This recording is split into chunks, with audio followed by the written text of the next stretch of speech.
Welcome to Behind Case Audio, where we examine the darkest investigations with clarity, empathy, and respect for the victims at the heart of the story.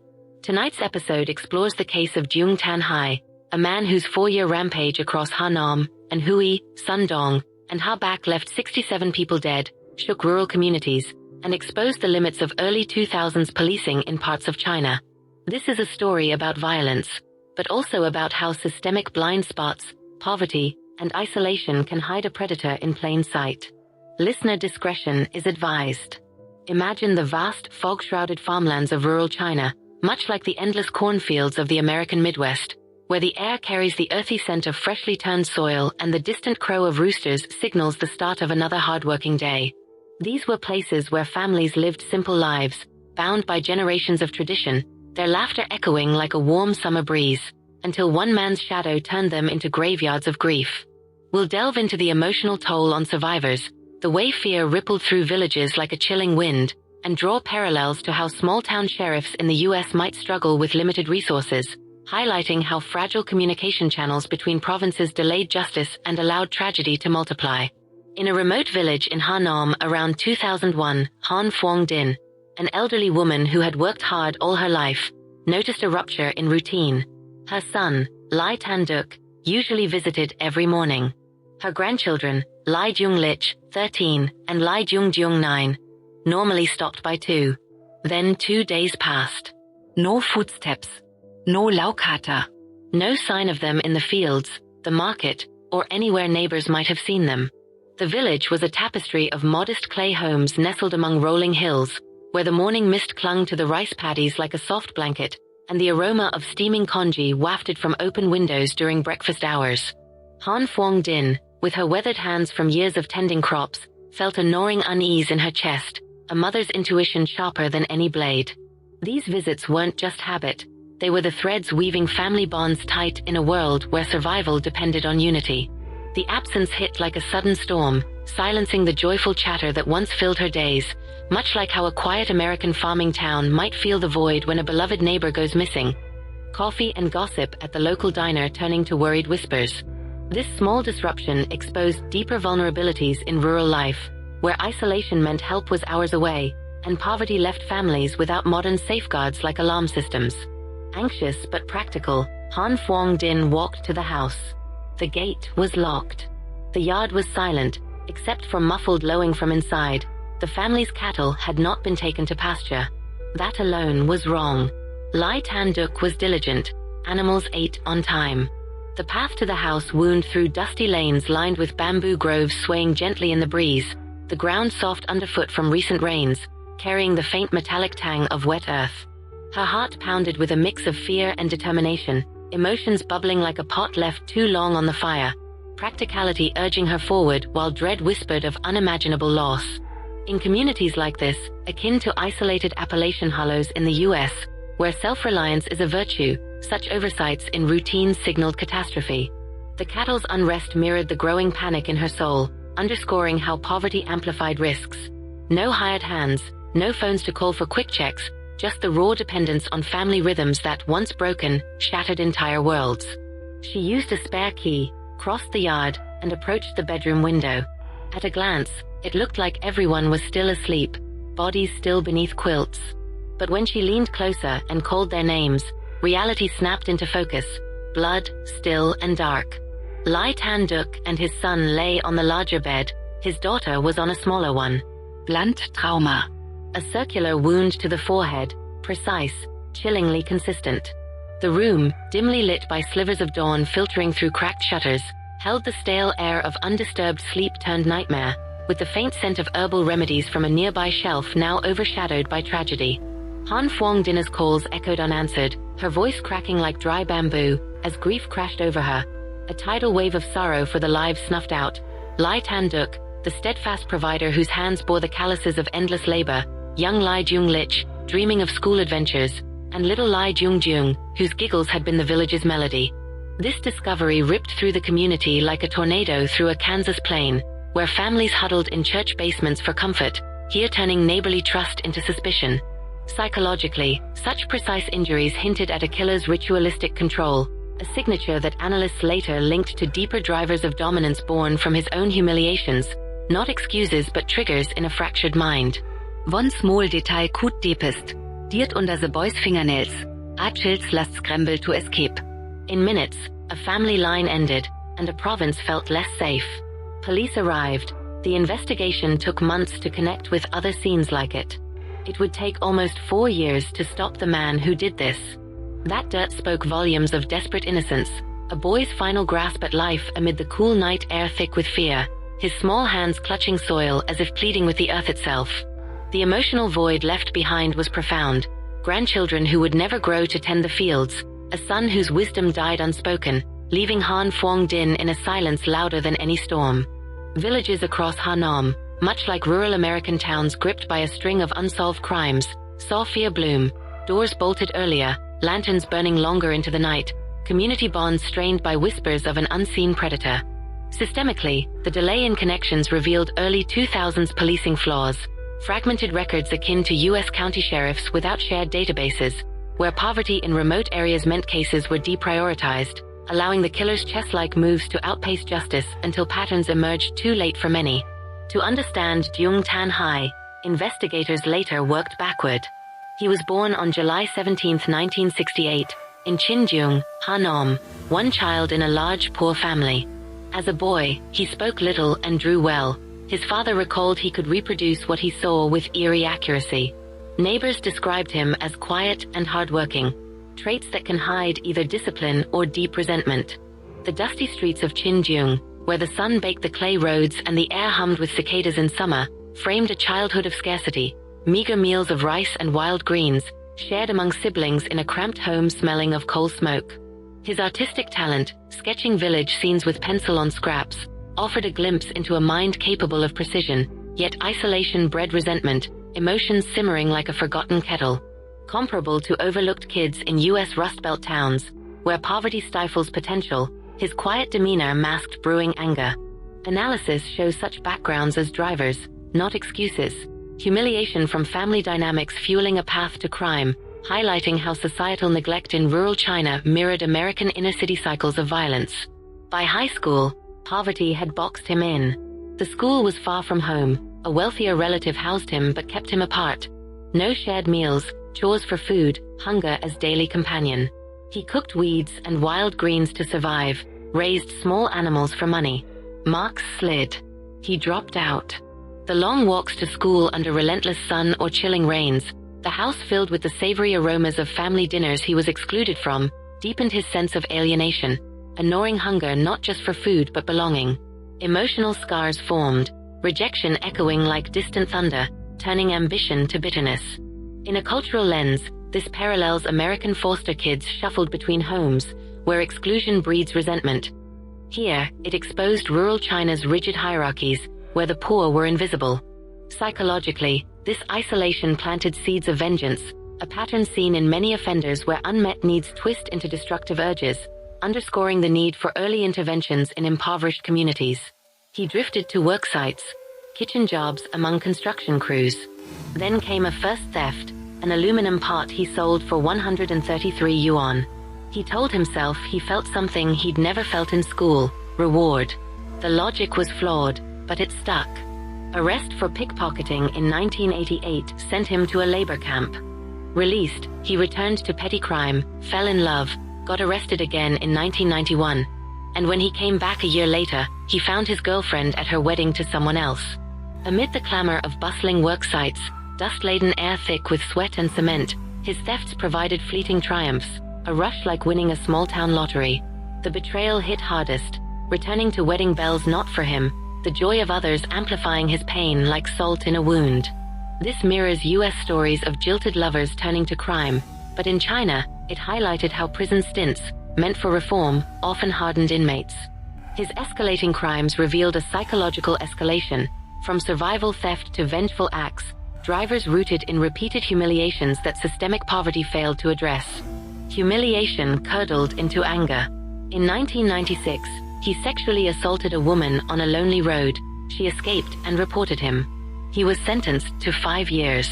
Prison taught him two kinds of lessons: bitterness toward people and a pragmatic study of how police work. In 2000, released early, Dương Tân Hải stepped out with a new, darker ambition.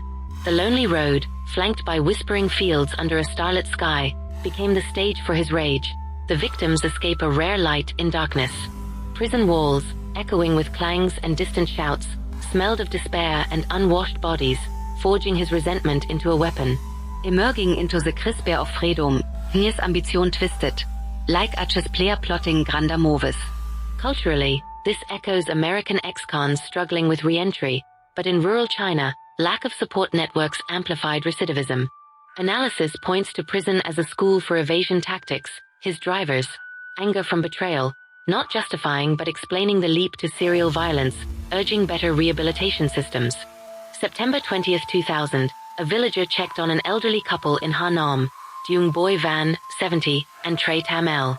The scene inside was savage, but amid the chaos, a clinical detail stood out, a circular hole to the forehead on each victim, suggesting a tool used in a specific repeated way, something like a steel rod struck by a hammer.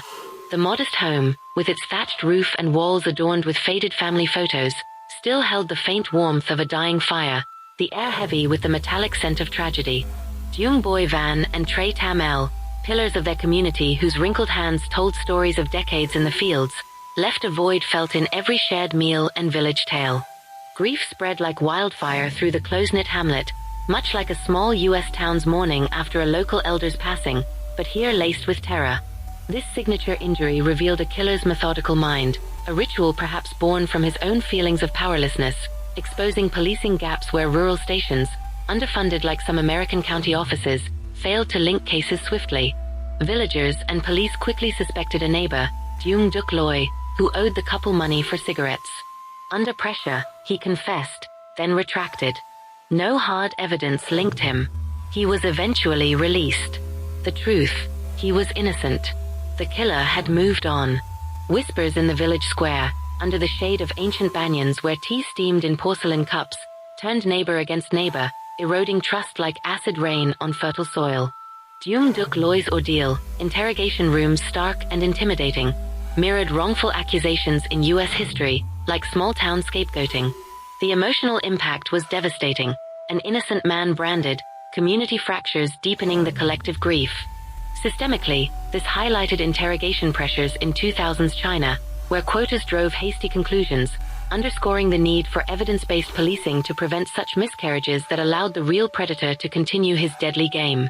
By late October 2000, Anhui Province, a formidable grandmother, Tae Kwon-on, 62, known for her strength, cared for two grandchildren, Tronga Dao, 7, and Tronga Dang, 12.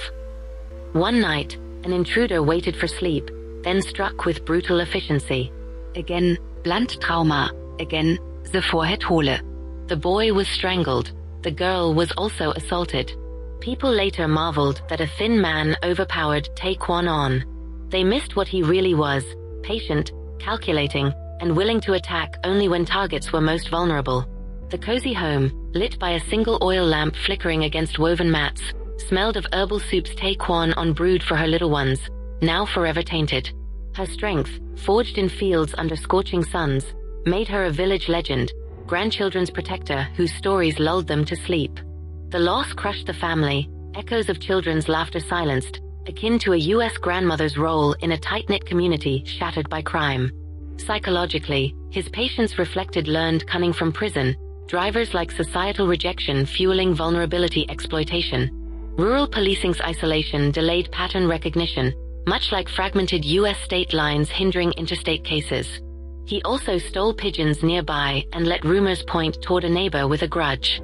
It was a pattern: commit the crime, seed suspicion, and vanish. The pigeon loft, with its cooing birds and scattered feathers in the crisp autumn air, became a tool for misdirection, whispers spreading like morning fog over the hills. This cunning sowed discord, turning community harmony, shared harvests and festivals, into paranoia, much like gossip in an American diner fueling witch hunts. Emotionally, it amplified grief, families mourning while doubting neighbors. Analysis shows this as a calculated evasion tactic, his background in petty crime honing such deceptions, highlighting how poverty-driven grudges provided perfect cover in underpoliced rural areas. On August 15, 2001, he struck a family of 3 in Hanam, a father, 42, his 12-year-old daughter, and 9-year-old son, leaving the same distinctive forehead wounds. The grandmother later found them. The next month, he broke into another home, killed 2 relatives, and took 3 coins, a grotesque afterthought that showed money wasn't the motive. The home's earthen floors, scattered with toys and farming tools, retained the warmth of family life abruptly ended, the air thick with unspoken dreams. The father's calloused hands from plowing, the children's playful energy that lit up evenings. Their loss sent shockwaves, grief echoing across fields like a mournful wind. Comparable to a U.S. farm family tragedy, it eroded the village's sense of security. The trivial theft underscored his psychological motive: power over life, not gain, drivers from humiliation manifesting in ritualistic acts. Investigative challenges grew as province's fragile new channels struggled to share data, allowing his spree to accelerate. By December, another elderly couple in Hanam died the same way. People began to call the phantom behind these scenes the crazy man with the hammer. In truth, there was nothing frenzied about his method. He selected isolated homes, watched for days, entered silently, and left the same signature. Even when he stopped assaulting some female victims, the forehead mark remained, as if the mark itself had become a personal calling card. Snow-dusted villages, lanterns glowing like beacons in the winter chill, buzzed with fearful tales around communal fires, the scent of pine smoke mingling with anxiety. The couple's shared lifetime of stories and support vanished, leaving elders vulnerable, much like U.S. seniors in remote areas fearing home invasions. Emotionally, fear fractured bonds, turning nights into vigils. His method's precision revealed a calculated psyche, the signature a badge of identity from his artistic youth twisted dark. Systemic lessons: rural China's vast distances, like America's sprawling countryside, demanded better coordination to counter such adaptive threats. Early 2000s rural policing in parts of China often meant fragmented communication. Police stations didn't routinely share case data across provinces. If no one compared notes, a chain of single murders looks like isolated tragedies, not a pattern. Dương Tân Hải exploited geography and bureaucracy. He rarely attacked twice in one jurisdiction. He targeted poor families, knowing their cases might not ignite national alarms. Dusty police outposts, with flickering bulbs and stacks of paper files smelling of aged ink, mirrored under-resourced U.S. sheriff offices in the pre-digital era. Officers, dedicated but hampered, felt frustration mount as patterns eluded them. Communities suffered, fear like a heavy fog, economic strains from lost labor worsening poverty. Analysis: his exploitation of hukou systems and isolation highlighted drivers like societal marginalization, urging integrated databases. Lessons echoing U.S. calls for national crime networks post 9/11. January 6, 2002, a family of 5 murdered, 1 victim was assaulted. January 27, 21 days later 3 more dead. After a brief pause, June 30, a family of 4, July 28, 4 more with 2 assaults. He moved like a storm front across back roads. Timing, not force, did the heavy lifting. Winter's biting cold or summer's humid swelter framed these strikes, homes filled with the aromas of home-cooked meals, now silent tombs. Each family's unique rhythm, parents' toil, children's play, snuffed out, grief compounding like accumulating snow. Villages reeled, much like U.S. communities after a spree, harvest festivals overshadowed by mourning. His timing reflected prison-learned strategy, psychological drivers of control manifesting in rapid escalation, exposing policing's reactive nature in vast rural expanses. Investigators asked, how was he never caught in the act? His answer later was simple: preparation. He studied police routines in prison, wore socks instead of shoes inside homes to avoid shoeprint patterns, and moved on foot or by stolen bicycle through fields. No bus tickets, no trace. He sometimes left DNA, but without integrated labs and cross-provincial databases acting quickly, the evidence sat, isolated like the villages themselves. Moonlit fields, rustling with night creatures, concealed his stealthy approaches, the soft crunch of leaves underfoot his only sound. This meticulousness evoked a chess master's foresight, born from years of observation. Emotionally, survivors grappled with what-ifs, communities fortifying homes like frontier towns. Systemic analysis: DNA's potential wasted by silos, mirroring early U.S. forensic delays. his drivers, resentment-fueled cunning, underscoring the need for tech upgrades in poor areas. October 22, 2002, Phuong Xuan, 34, and his 6-year-old daughter were beaten in their home in Ha Nam while sleeping. The daughter was assaulted after. No Ton Hoa, Xuan's pregnant wife, was attacked as well. She nearly escaped but died with the child she carried. At this point, the killer was ahead of investigators, but not for long. The home, with its cradle awaiting the unborn, smelled of expectant joy turned horror, the night's silence broken only by futile struggles. Phuong Xuan's protective spirit, his daughter's innocence, No Ton Hoa's fierce fight for 2 lives, their loss devastated kin, grief like a river overflowing banks. Akin to U.S. family annihilations, it fueled communal vigils. Psychologically, the near escape taunted his control, perhaps accelerating his pace, as policing finally began bridging gaps. In November 2002, a police officer recognized a familiar pattern.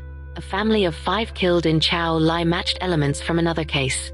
For the first time, the dots connected officially. Ha Nam formed a special investigation team. Survivors helped sketch a profile, a male with prior convictions, transient, careful, likely in his late 20s to late 30s. Investigators scoured 30,000 fingerprints from men 25 to 40 with records for theft, robbery, or sexual assault, especially those released between 1995 and August 2001. No match. The breakthrough in a dimly lit office, amid coffee stains and case files, sparked hope like dawn after endless night. Survivors' inputs, raw with emotion, painted a predator's portrait. Communities rallied, much like U.S. task forces post-spree. Analysis, human intuition bridged tech gaps, his profile matching poverty-driven transients, highlighting systemic evolution toward collaboration. The search uncovered other criminals, but not the man they needed. Meanwhile, December 1st and December 13th, 2002, 2 more families died. Police flooded villages in uniform. They knew visible patrols can deter, but also risked pushing the killer elsewhere. Frigid December winds carried rumors through lantern-lit lanes, new tragedies compounding sorrow, families' holiday preparations forever marred. Patrols, boots crunching on frozen ground, offered fleeting security, but fear lingered like frost.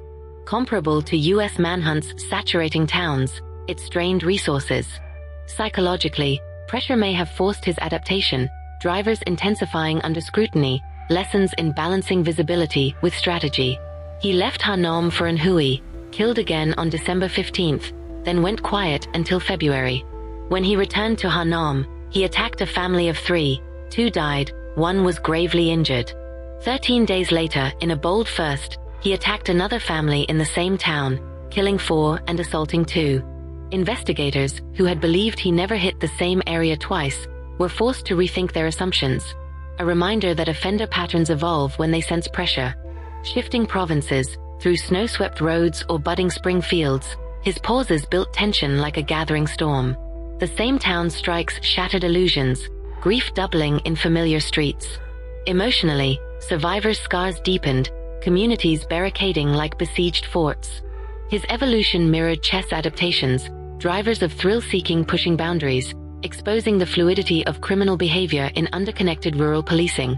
By March 2003, at least 10 more attacks occurred in southern Ha Nam, roughly 2 per month. Authorities issued a 100,000 yuan reward. Villages built fences where none had stood. Trust corroded. Men with minor disputes were eyed as potential killers. It wasn't just murder, it was social breakdown by rumor and fear.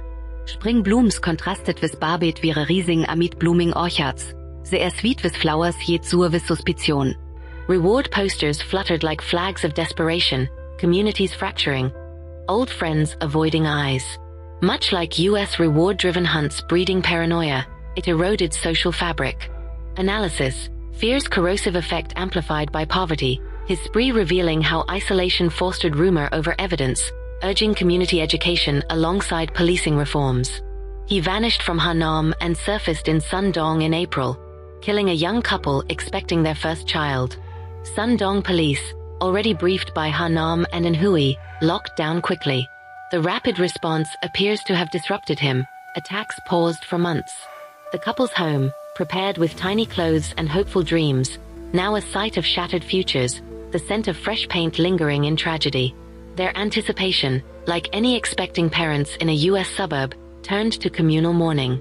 The lockdown, roads patrolled under clear skies, marked progress.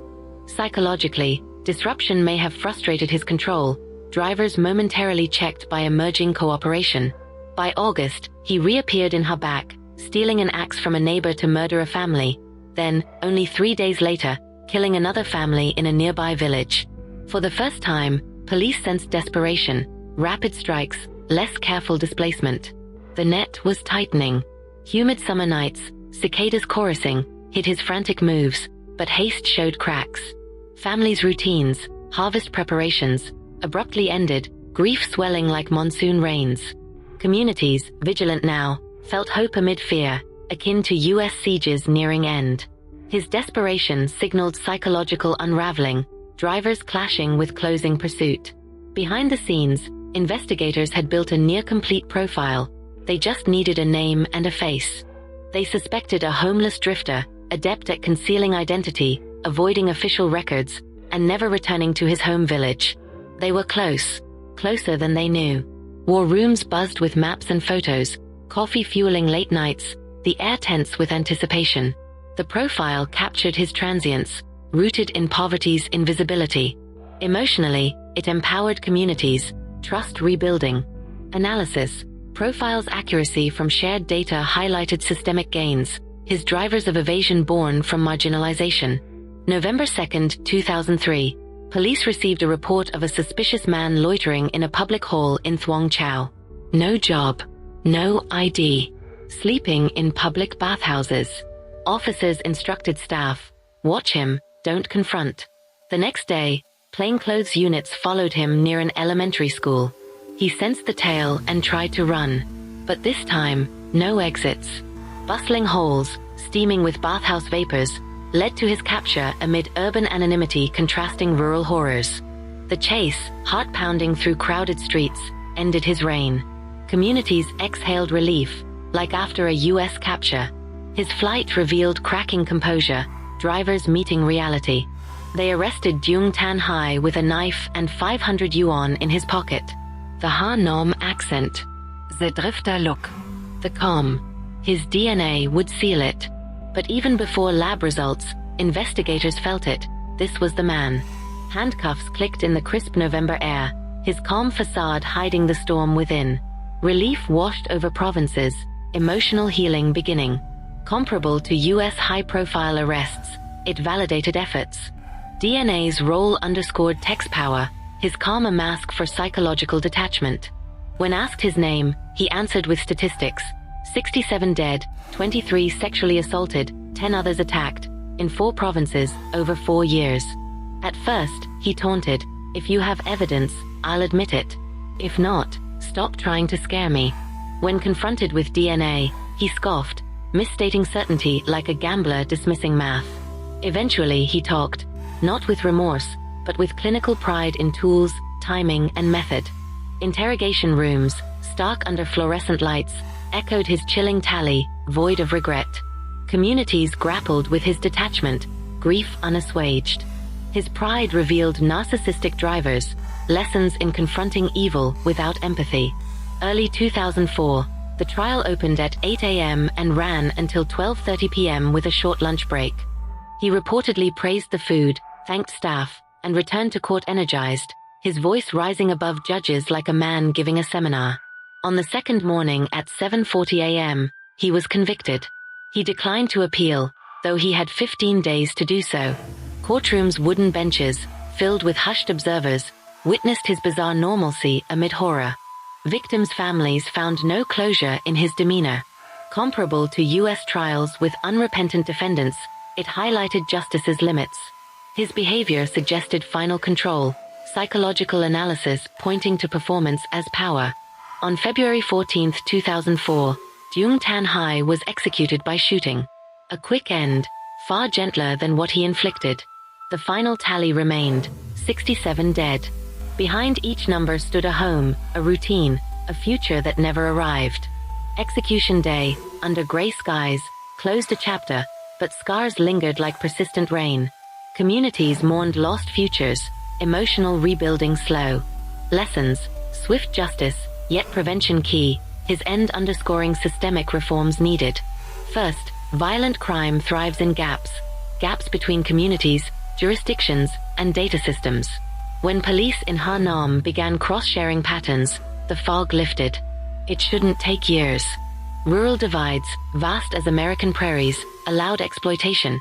Sharing bridged them, like US FBI databases. Emotional toll, delayed justice, prolonged suffering. Analysis, invest in connectivity to preempt such gaps. Second, offenders adapt to our expectations. When investigators thought he never hit the same town twice, he tested the boundary and broke it. Offender behavior is not a contract, it's a moving target. His shifts, like a chess player's gambit, forced rethinking. Communities adapted too, vigilance rising. Psychological, pressure accelerates evolution, lessons in flexible profiling. Third, poverty and social isolation don't excuse violence, but they can hide it. A drifter who sleeps in bathhouses leaves few institutional footprints. That makes community reporting vital, but only if reporting leads to empathetic, modern policing rather than scapegoats like Jung Duk Loy. Isolation, like US rural poverty, masked him. Empathy in response rebuilds trust. Drivers, hardships as triggers, not causes, urging support networks. Fourth, the signature wound, the hole to the forehead, is more than brutality. It marks ritual and identity, a way the offender saw his power. Once analysts recognized that the mark recurred even when other behaviors changed, it helped unify cases scattered by miles and months. The mark, precise as his childhood drawings, symbolized control. Emotional, victims defined by lives, not wounds. Analysis, signatures aid linkage, lessons in forensic focus. And finally, the human core, mothers like Han Phuong Din, grandparents like Tae Kwon On, children whose names deserve to be said out loud. The weight of a case is not in the count, but in the individuals whose lives were stolen. Their stories, laughter in fields, wisdom shared, endure. Communities honor them, like US memorials. Emotional depth, remember to heal. Method, entering at night, attacking sleeping victims, using a blunt instrument with a secondary tool to create a consistent cranial defect, was flexible enough to adapt to weapons at hand, hammer, shovel, axe, but constant in its core mechanics, control, speed, and erasure of resistance. The signature, that circular forehead injury, communicated personal meaning. Signatures often persist even when opportunity or environment forces MO changes. That's exactly what we see. Even as he traveled and occasionally altered tools, the mark remained. Night entries through quiet villages, exploiting sleep's vulnerability, reflected cunning. Analysis, MO versus signature distinction key for linking, his ritual tied to power fantasies from rejection. Targets were frequently rural, low-income households, often multi-generational, more likely to be isolated, less likely to trigger rapid interprovincial escalation. This isn't randomness, it's risk calculus. He also staged suspicion to fall on locals with pre-existing disputes, a primitive but often effective misdirection. Isolated homes, distant from roads, amplified risks. Emotional, generational losses devastated lineages. Cultural, like US farm attacks, calculus exploited poverty. Using footpaths, fields, and occasionally stolen bicycles, he occupied what criminologists call non-reporting spaces. Places where there are few cameras, few tickets, few receipts. He also altered footwear behavior indoors, wearing socks, to confound prints. Each change shaved off a small but meaningful investigative lead. Trodden paths under stars evaded detection. Analysis, evasion tactics from prison knowledge, highlighting rural surveillance gaps like US backwards. The case unfolded during a period when data integration across provinces was incomplete. Fingerprint comparisons across 30,000 candidates without a match reflects the limits of the system at that moment, especially when the suspect is off-grid. The turnaround later, once a pattern was networked, shows the power of interoperability, shared briefings, and reward campaigns. Paper-based systems delayed, but networking triumphed. Lessons, modernized to counter off-grid threats. Narratives about humiliation, being ostracized, hungry, betrayed, appear in his history. These are triggers, not causes. Most people who suffer such hardships do not become violent. His prison time supplied a cognitive frame for control. We see a person who learned process and patience, then adopted ritual to feed a sense of absolute power over life and death. Hardships built resentment, prison honed it. Psychological, triggers versus choices, urging interventions. The breakthrough came from a human pattern recognizer, an officer who remembered an unsolved family murder and saw the same constellation of details. Data helps, but attention closes cases. From that observation sprung the Special Investigation Team, the province-wide alerts, and the arrest that followed months later. Officers' insight, like a U.S. detective's hunch, bridged gaps. Emotional, renewed hope for justice. His initial defiance, testing the confidence of the investigators, collapsed under forensic evidence. Then came a chilling inventory. He counted victims the way an embezzler totals accounts. It is not remorse, it is record-keeping. Defiance crumbled, revealing detachment. Analysis, forensic power over bravado. Reports that he praised the lunch and spoke with animation during trial don't mean madness. They can signify a person who seeks stimulation, even in court, by making himself the center. Declining to appeal suggests a final bid for control, ending on his own terms, or at least appearing to. Court performance as last act of dominance. Psychological, narcissism in spotlight. This case pressured authorities to strengthen information sharing, normalize interprovincial cooperation, and confront how poverty plus isolation plus weak data form a dangerous triangle. It also remains a cautionary tale about wrongful suspicion. How quickly a community can point to the wrong neighbor when fear outruns evidence. Reforms addressed triangle, lessons enduring. When we recount what one man did, we must also say what he took: habits, routines, lullabies, seasons. Let's say their names where we have them, and mark their absence where we don't. In spaces like these, justice is not a feeling. It is a record that remembers the dead and learns from why they died. Victims' legacies, lives celebrated, lessons learned. The story of Dương Tân Hải is not only about a killer. It is about systems that must learn faster than those who would exploit them. It's about communities that must refuse rumor and insist on evidence. And it's about recognizing that the more isolated a home is, geographically, socially, or economically, the more we must connect it to the protections the rest of us rely on. Victims deserved a world where neighbors are seen, data is shared, and police departments collaborate by default. The takeaway is as simple as it is difficult. Build connections before a predator arrives. Because once he does, the distances between villages become the distances between tragedies. Connections save lives, honoring victims through prevention. This has been Behind Case Audio. If this story moved you, subscribe for more in-depth, victim-centered casework, told carefully and with purpose. Stay safe, stay connected, and take care of each other.